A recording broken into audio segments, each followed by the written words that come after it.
शिवाय नमस्तभ्यम दोस्तों। छठी मैया की जय।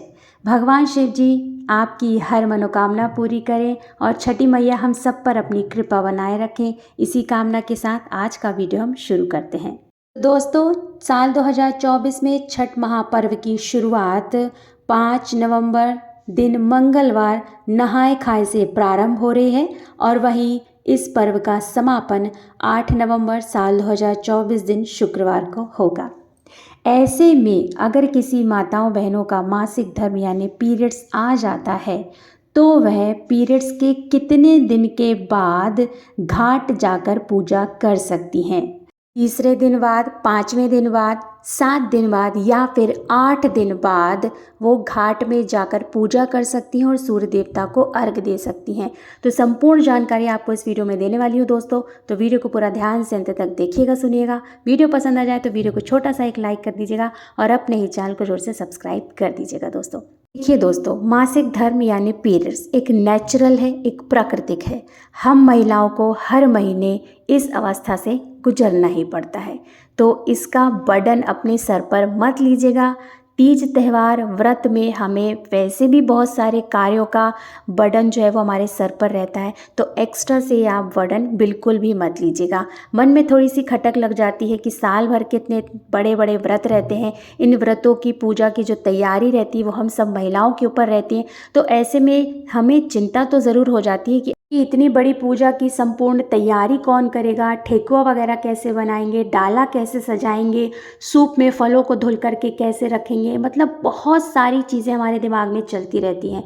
तो देखिए, प्राकृतिक चीज़ है, इसे हम रोक नहीं सकते, इसका हम कुछ नहीं कर सकते हैं। यहाँ स्पष्ट रूप से आपको बतला देती हूँ कि मासिक धर्म के कितने दिन के बाद आप छठ महापर्व में घाट में जाकर विधिवत तरीके से पूजा कर सकते हैं और सूर्य देवता को अर्घ्य दे सकते हैं। देखिए, देवता की पूजा हो या देवी की पूजा हो, हमें कम से कम 6 दिन का परहेज करना चाहिए।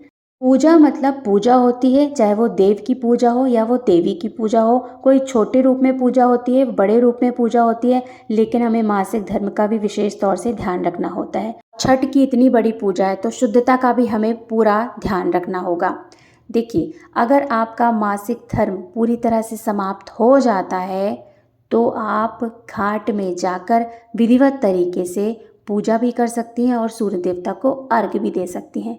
अब यहाँ पर कई बहनों के सवाल आते हैं कि हमारा मासिक धर्म 5वें दिन पूरी तरह से समाप्त हो जाता है, हम पूरी तरह से साफ स्वच्छ हो जाते हैं, तो क्या हम 5वें दिन घाट में जाकर सूर्य देवता को अर्घ्य दे सकते हैं, छठ की पूरी विधिवत तरीके से पूजा कर सकते हैं या नहीं कर सकते हैं? देखिए, वो आपको पता होगा कि आपका मासिक धर्म पूरी तरह से चला गया है, आप पूरी तरह से साफ स्वच्छ हो गए हो या नहीं हुए हो। अगर आप 5वें दिन पूरी तरह से साफ स्वच्छ हो जाते हो तो ही आप ये निर्णय लीजिएगा, घाट में जाइएगा, विधिवत तरीके से पूजा अर्चना कीजिएगा और सूर्य देवता को अर्घ्य दीजिएगा। दोस्तों, यहाँ पर मैं अपनी व्यक्तिगत बात करूँ कि हमारे यहाँ कैसा होता है, तो हम पूरे 6 दिन का परहेज रखते हैं।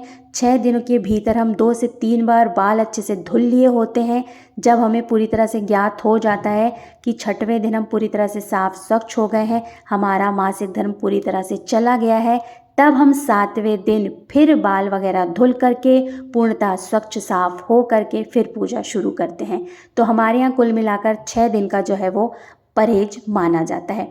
वो कि जब हम घाट में पूजा करने जाते हैं तो हमें पूरा कमर तक जो है वो पानी में डूबना पड़ता है और फिर हमें सूप में पूजा जो की जाती है वो करनी होती है, घूमना पड़ता है और फिर अर्घ वगैरह देना पड़ता है। तो इसमें अगर आप मासिक धर्म में इस स्थिति में अगर आप घाट में जाकर कमर तक डूबेंगे तो देखिए कितनी परेशानी वाली बात होगी। इसलिए जब तक आपको लगे नहीं कि आप पूरी तरह से साफ स्वच्छ हो गए हो, तब तक आपको घाट में जाकर पानी के नीचे नहीं उतरना है, सूप वगैरह लेके पूजा नहीं करनी है और सूर्य देवता को जल देने का तो सवाल ही नहीं उठता है। कम से कम बहनों 5 दिन का परहेज मानो कि 6वें दिन तो साफ स्वच्छ हो ही जाते हैं। तो 6वें दिन अगर आप साफ स्वच्छ हो गए हैं, आप अपने अच्छे से बाल वगैरह धुल लिए हैं, तो आप पूर्णतः विधिवत तरीके से घाट में जाकर पानी के नीचे उतर कर सूप हाथ में ले करके विधिवत तरीके से पीला सिंदूर लगाकर पूजा कर सकते हैं और सूर्य देवता को भी